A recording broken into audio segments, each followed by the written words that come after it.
ఈ మధ్య కాలంలో తన సినిమాలు అన్ని వరుస ఫ్లాపులుగా మారిపోతూ ఉండటంతో రైటర్ కోన వెంకట్ చాలా నిరాశతో ఉన్నట్లు ఇప్పటికే వార్తలు వస్తున్నాయి.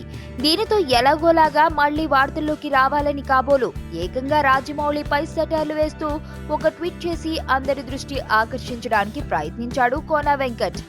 ఇక వివరాల్లోకి వెళితే రచయితగా, నటుడిగా తనకంటూ ఇమేజ్ క్రియేట్ చేసుకున్న ఎస్ఎస్ రాజమౌళి బ్రదర్ కాంచి దర్శకుడిగా మారి షో టైమ్ అనే సినిమాకు దర్శకత్వం వహిస్తున్నాడు. ఈ సినిమా టీజర్ మొన్న రిలీజ్ అయింది.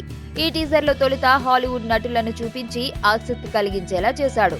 ఆ తరువాత ఒక థియేటర్ ని చూపెడుతూ అక్కడకు వచ్చే వాళ్లలో కొందరు తినటానికి, కొందరు నిద్రపోవటానికి, ఇంకొందరు పైరసీ చేయడానికి, కొన్ని జంటలు రొమాన్స్ కోసం కూడా వస్తుంటారు అని చూపెడుతూ చివరికి ఆ సినిమా హీరోయిన్ హాల్లో అంటూ తన బాయ్ ఫ్రెండ్ కోసం కేక వేయడంతో ఆ టీజర్ ముగిసిపోతుంది.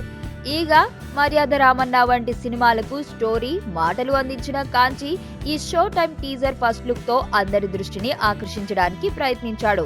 ఈ సినిమా ఫస్ట్ లుక్ కు షాక్ అయిన రాజమౌళి ఈ సినిమాను ప్రమోట్ చేయడానికి రంగంలోకి దిగడమే కాకుండా ఒక సినిమాకి ఫస్ట్ లుక్ తో విపరీతమైన ఆసక్తి కలిగించడం చాలా ముఖ్యం. ముఖ్యంగా చిన్న సినిమాలకు ఇది తప్పనిసరి. షో టైం చేసిందదే అంటూ ఒక ఫోటోని పోస్ట్ చేసిన జక్కన్న ట్వీట్ కూడా పెట్టాడు. అయితే ఈ ట్వీట్ చూసిన కోన వెంకట్ రాజమౌళిని టార్గెట్ చేస్తూ రివర్స్ ట్వీట్ చేశాడు. రాజమౌళి సార్, మా అభినేత్రి ఫస్ట్ లుక్ పోస్టర్ కూడా చూడండి, మా సినిమా షో టైం సినిమాలాగే ఉంటుంది అంటూ ట్వీట్ చేశాడు కోన వెంకట్.